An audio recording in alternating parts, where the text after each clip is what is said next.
Hey everyone, तो कैसे हैं आप सब। डिस्कस करने जा रहे हैं ऑनरेबल सुप्रीम कोर्ट का एक ऐसा लैंडमार्क जजमेंट जो कि बात करता है इंडियन क्रिमिनल लॉ के one of the most important concept dying declaration के बारे में।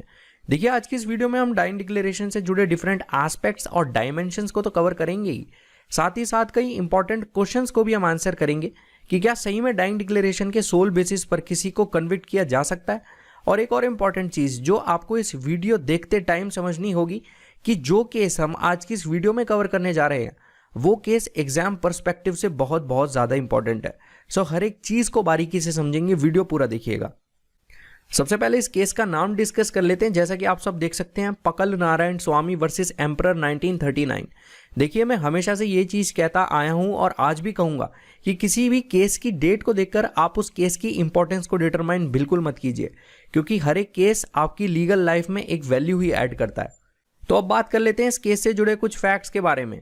दो पार्टीज मेनली इस केस में एग्जिस्ट करती हैं। जो फर्स्ट पार्टी है वो है ए, जो कि इस केस में होते हैं creditor, while on the other hand B होते हैं डेटर। अब यहाँ पे ए 3000 रुपये 3000 रुपीज़ का जो सम है वो देते हैं बी को। अब इन 3000 रुपीज़ को लेके ही यहाँ सारे इश्यूज़ की शुरुआत होती है। अब आप लोग बोलेंगे यार 3000 रुपीज़ इतनी बड़ी अमाउंट तो है नहीं जिसको लेके यहाँ पे इश्यूज़ देखने को मिले।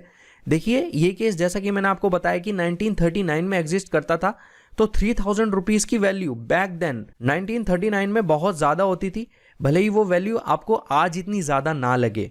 अब जैसा कि मैंने आपको पिछली स्लाइड में बताया था कि ए जो कि क्रेडिटर थे इस केस में, उन्होंने 3000 रुपीज़ दे दिए थे बी को। अब बी को भी यहाँ ए को 3000 रुपीज़ रिटर्न करने थे, तो बी यहाँ ये कहते हैं कि भाई मैं तेरे जो 3000 रुपीज़ का सम है वो एक सर्टेन डेट, एक तारीख तू यहाँ तय कर ले, दोनों मिलके हम तय कर लेते हैं, उस डेट को मैं तेरे 3000 रुपीज़ तुझे वापस कर दूंगा। अब देखने वाली चीज़ यहाँ ये है कि क्या सही में बी ने ए को 3000 रुपीज़ वापस किए और ए को क्या अपने पैसे मिले। चलिए आगे जानते हैं।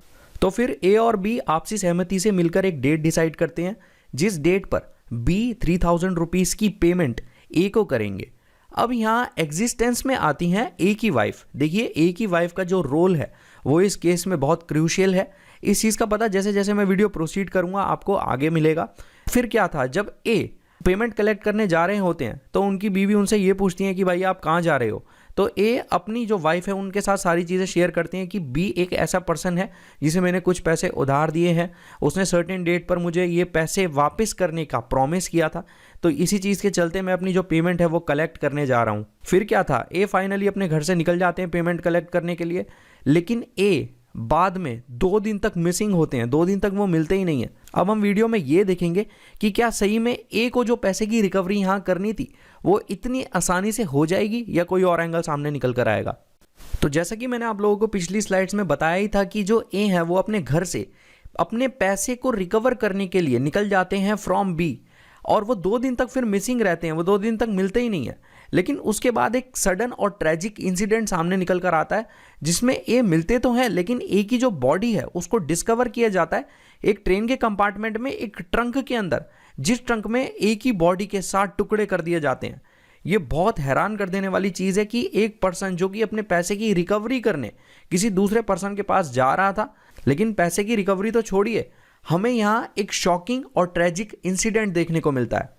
इस ट्रेजिक और हॉरिफाइंग इंसिडेंट के बाद एक क्वेश्चन जो हमारे माइंड को ज़रूर हिट करता है कि ये इंसिडेंट ए के साथ क्यों हुआ और कौन ऐसे पर्सन्स थे जिन्होंने ए को यहाँ मारा। देखिए, ऐसे ही कुछ क्वेश्चंस को आंसर तो हम करेंगे ही, लेकिन सबसे पहले हम ये जान लेते हैं कि डाइंग डिक्लेरेशन का कॉन्सेप्ट कहता क्या है और कौन कौन से प्रोविजंस इस कॉन्सेप्ट से डील करते हैं। बेसिकली डाइंग डिक्लेरेशन मेंशन्ड है under section 32 subsection 1 of Indian evidence act 1872 में।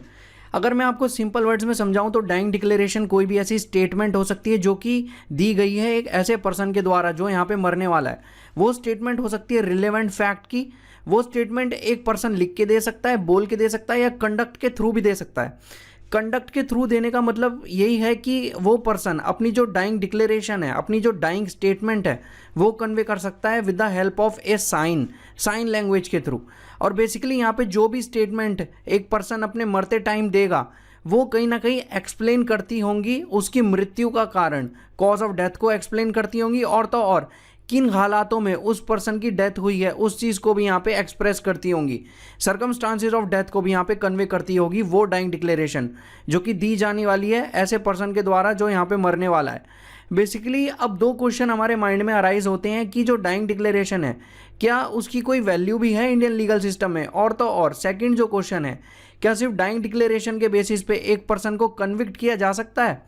देखिए पहले क्वेश्चन का आंसर सिंपली यही है कि डाइंग डिक्लेरेशन की काफ़ी वैल्यू है इंडियन लीगल सिस्टम में, क्योंकि स्पेसिफिकली अगर मैं इंडिया की बात करूं तो इंडियन कोर्ट्स का यहाँ पे ये मानना है कि कोई भी ऐसी स्टेटमेंट जो एक पर्सन मरते टाइम देता है वो स्टेटमेंट सच होती है, क्योंकि एक पर्सन मरते टाइम झूठ नहीं बोलता। जी हाँ, सही सुना आपने, क्योंकि यहाँ पे कोर्ट्स ये मान के चलते हैं कि कोई भी पर्सन मरते टाइम जो उसकी आखिरी स्टेटमेंट है उसमें झूठ का बोझ लेके अपने ईश्वर या अपने भगवान से नहीं मिलना चाहेगा। और दूसरी चीज़ जो है कि क्या सिर्फ डाइंग डिक्लेरेशन के बेसिस पे ही किसी पर्सन का कन्विक्शन हो सकता है। देखिए इसका सिंपल आंसर है यस, कुछ केसेस में ये पॉसिबल है अनलेस जो डाइंग डिक्लेरेशन में स्टेटमेंट दी गई है उसके कॉन्ट्राडिक्शन में कोई चीज़ ना आई हो और कोर्ट को यहाँ पे कोई रीजनेबल डाउट ना लगा हो अगेंस्ट डाइंग डिक्लेरेशन स्टेटमेंट, तब ये चीज़ पॉसिबल है। सो अब बात कर लेते हैं डाइंग डिक्लेरेशन के कुछ असेंशियल इंग्रेडिएंट्स के बारे में। सबसे पहला इंग्रेडिएंट जो यहाँ निकल के आता है वो है कि अगर कोई भी पर्सन यहाँ डाइंग डिक्लेरेशन देता है तो वो डाइंग डिक्लेरेशन स्पेसिफाई कर सकता है ओरली बोल के, लिख के या कंडक्ट के थ्रू। देखिए एक केस मुझे याद आ रहा है जहाँ पे एक जो लेडी थी उनका गला कटा हुआ था थोड़ा, जिसकी वजह से वो यहाँ पे बोल के अपना डाइंग डिक्लेरेशन कन्वे नहीं कर पा रही थी। तो वो करती क्या है, वो अपने हाथों का यूज़ करके साइन लैंग्वेज के थ्रू यहाँ पे अपना डाइंग डिक्लेरेशन कन्वे करती है। तो ज़रूरी नहीं है कि सिर्फ बोल के या लिख के ही डाइंग डिक्लेरेशन को कन्वे किया जाए। सेकेंड इंग्रेडिएंट है कॉज ऑफ डेथ। जो भी पर्सन यहाँ पे डाइंग डिक्लेरेशन दे रहा होगा, जो भी पर्सन यहाँ पे स्टेटमेंट दे रहा होगा अपनी डाइंग डिक्लेरेशन में, वो उस डाइंग डिक्लेरेशन ने कहीं ना कहीं एक्सप्लेन किया होना चाहिए उस पर्सन की डेथ के कॉज को, उस पर्सन की डेथ के कारण को, कि किस कारण की वजह से उस पर्सन की डेथ हुई है। ये काफी इंपॉर्टेंट चीज है यहाँ पे। थर्ड चीज यहाँ जो निकल के आती है वो है सर्कमस्टांसेस ऑफ डेथ। बेसिकली जब भी कोई पर्सन अपनी डाइंग डिक्लेरेशन दे रहा होता है तो किन हालातों में उसकी मृत्यु हुई है वो चीज भी स्पेसिफाई होना यहाँ पे जरूरी है। और फोर्थ एंड मोस्ट इंपॉर्टेंट जो कि है बेसिकली जो भी पर्सन यहाँ पे डाइंग डिक्लेरेशन दे रहा होता है उसका मरना जरूरी है। देखिए आप खुद सोचिए, अगर एक पर्सन है उसने डाइंग डिक्लेरेशन दे दिया उसके बाद वो जिंदा बच गया तो डाइंग डिक्लेरेशन का मतलब ही क्या हुआ। वो फिर नॉर्मल ह्यूमन बीइंग की तरह ही अपना केस आगे बढ़ाएगा। डाइंग डिक्लेरेशन का यहाँ पे जो कॉन्सेप्ट है वो ही फेल हो जाएगा। चलिए डाइंग डिक्लेरेशन होता क्या है और कौन कौन से प्रोविजंस इस कॉन्सेप्ट से डील करते हैं इसके बारे में तो हमने बात कर ली, लेकिन एक क्वेश्चन जो आपके दिमाग में जरूर आया होगा कि इस केस के हमने सभी फैक्ट्स डिस्कस कर लिए लेकिन यहाँ डाइंग डिक्लेरेशन का काम क्या है। अब इसी चीज को क्लियर करते हुए ऑनरेबल सुप्रीम कोर्ट यहाँ 3 पॉइंट्स लेट डाउन करते हैं। ऑनरेबल सुप्रीम कोर्ट पहले पॉइंट में ये कहते हैं कि जो भी स्टेटमेंट ए के द्वारा अपनी वाइफ को दी गई थी कलेक्शन ऑफ पेमेंट से रिलेटेड वो एडमिसिबल है। देखिए जैसा कि मैंने आपको पिछली स्लाइड्स में बताया था कि ए जो पर्सन थे वो जब पेमेंट कलेक्ट करने जा रहे थे उन्होंने अपनी वाइफ से सारी चीज़ें शेयर की थी कि बी एक ऐसा पर्सन है जिसने मुझसे 3,000 रुपये ले रखे हैं और वही 3,000 रुपये मैं वापस लेने जा रहा हूँ उस बी से। अब यहाँ ये जो बातचीत हुई थी ए और ए की वाइफ के बीच में कलेक्शन ऑफ पेमेंट से रिलेटेड, इस चीज़ को as a dying declaration admissible कर लिया गया कोर्ट के द्वारा। ये बहुत ज़्यादा इंपॉर्टेंट चीज़ है, इसलिए आज का ये केस डील करता है डाइंग डिक्लेरेशन से, क्योंकि ए और ए की वाइफ के बीच में इसी बातचीत के बाद ही तो ए पेमेंट कलेक्ट करने के लिए निकल गए थे, जिसके बाद वो 2 दिन तक यहाँ लापता थे और उसके बाद ए की बॉडी को 7 पीसीस में पाया गया एक ट्रेन कंपार्टमेंट में ट्रंक के अंदर। ऑनरेबल सुप्रीम कोर्ट अपनी सेकंड स्टेटमेंट में ये कहते हैं कि बी के पास मोटिव था ए को मारने का। देखिए ये जो मोटिव है ये one of the most important role play करता है किसी क्राइम को करने के लिए। मोटिव मतलब कोई उद्देश्य तो होना चाहिए, कोई रीजन तो होना चाहिए एक बंदे के पास जिससे वो दूसरे बंदे को कोई नुकसान पहुंचाना चाह रहा है। अब यहाँ बी के पास क्या मोटिव था? बी के पास बिल्कुल ये मोटिव था कि 3,000 रुपए जो बी को ए को देने थे वो शायद वो ना देना चाहता हो, इसलिए उसने ए को यहाँ मरवा दिया। देखिए अगर हम बात करें मोटिव की तो motive section 8 of Indian evidence act में कवर है। तो चलिए सेक्शन को भी समझ लेते हैं। अब सेक्शन 8 को डिस्कस करने से पहले 2 टर्म्स यहाँ बहुत इंपॉर्टेंट है। सबसे पहला है रिलेवेंट फैक्ट और दूसरा है फैक्ट इन इशू। देखिए अगर लेमैन लैंग्वेज में मैं इन टर्म्स को आपको समझाऊं तो रिलेवेंट फैक्ट सिंपली एक कुछ ऐसे फैक्ट्स होते हैं जो कि रिलेवेंट होते हैं किसी सूट या प्रोसीडिंग से। मतलब कोई सूट या प्रोसीडिंग कोर्ट में हो रही है तो जो फैक्ट्स सही है उस सूट या प्रोसीडिंग से उनको कहते हैं हम relevant fact. While on the other hand जो फैक्ट इन इशू है वो होते हैं कुछ ऐसे फैक्ट्स जो कि डिस्प्यूटेड होते हैं, जो कि चैलेंज किए जा सकते हैं बाय अदर पार्टीज।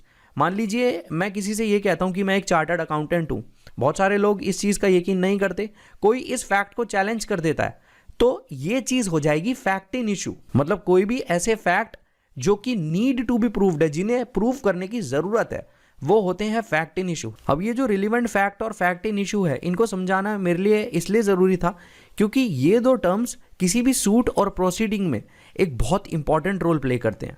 तो अगर हम बात करें सेक्शन 8 की, तो सेक्शन 8 मोटिव को छोड़कर और भी कुछ चीज़ें यहाँ मेंशन करता है, जैसे कि प्रिपरेशन। मान लीजिए मुझे किसी का मर्डर करना है, उस चीज़ के लिए मैं पॉइजन लाता हूँ, कुछ और सामान लाता हूँ जिससे वो मर्डर सक्सेसफुली एकम्प्लिश हो पाए, तो इस चीज़ को यहाँ प्रिपरेशन कहेंगे। इस चीज़ से भी डील करता है सेक्शन 8। और प्रीवियस और सब्सिक्वेंट कंडक्ट से भी यहाँ डील करता है सेक्शन 8। देखिए, प्रीवियस और सब्सिक्वेंट कंडक्ट का सिंपल मीनिंग है, मान लीजिए कोई क्रिमिनल रॉन्ग मैं करने जा रहा हूँ, उससे पहले की जो चीज़ें मैं करूँगा वो होंगी प्रीवियस कंडक्ट, और उस क्रिमिनल रॉन्ग को करने के बाद की जो चीज़ें हैं उनको कहा जाएगा सब्सिक्वेंट कंडक्ट। सो जैसा कि सुप्रीम कोर्ट ने अपनी सेकंड स्टेटमेंट में ये कहा था कि जो बी है उनके पास मोटिव था ए को मारने का, तो ये मोटिव का जो क्राइटेरिया है उसको तो हम अच्छे से समझ ही चुके हैं। अब आते हैं सुप्रीम कोर्ट की थर्ड स्टेटमेंट पे। सुप्रीम कोर्ट अपनी थर्ड स्टेटमेंट में ये कहते हैं कि ट्रेन के कंपार्टमेंट से जो ट्रंक ढूंढा गया था, वो ट्रंक बाय किया गया था बी के कंपेनियन के द्वारा, बी के ही बिहाफ पर, जो कि ये प्रूव कर देता है कि जो बी हैं वो इस केस में एक्यूज माने जाएंगे। और ये जो ट्रंक खरीदा गया है बी के कंपेनियन के द्वारा, ये चीज सरकमस्टांसेस से भी यहाँ कंफर्म की गई है, ये बहुत इंपॉर्टेंट चीज है। So finally honourable Supreme Court B को और बी के जो भी कंपेनियंस हैं जिन्होंने कॉपरेट किया था बी को फॉर द मर्डर ऑफ ए, उन सभी लोगों को और बी को कन्विक्ट करते हैं फॉर द मर्डर ऑफ ए। और यहाँ फाइनली बी ही वो पर्सन थे जो कि रिस्पॉन्सिबल थे फॉर द डेथ ऑफ ए, जिन्होंने ए को मारा था। सो आज का ये वीडियो हमारे लिए डिस्कस करना इसलिए भी ज़रूरी था क्योंकि डाइंग डिक्लेरेशन से जुड़े डिफरेंट डायमेंशंस और एस्पेक्ट्स को ये केस हमारे सामने रखता है। सो मुझे उम्मीद है आज की वीडियो आपको अच्छी लगी होगी, जिस इन्फॉर्मेशन को आप यहाँ गैदर करने आए होंगे वो आपको मिली होगी। Have a great day.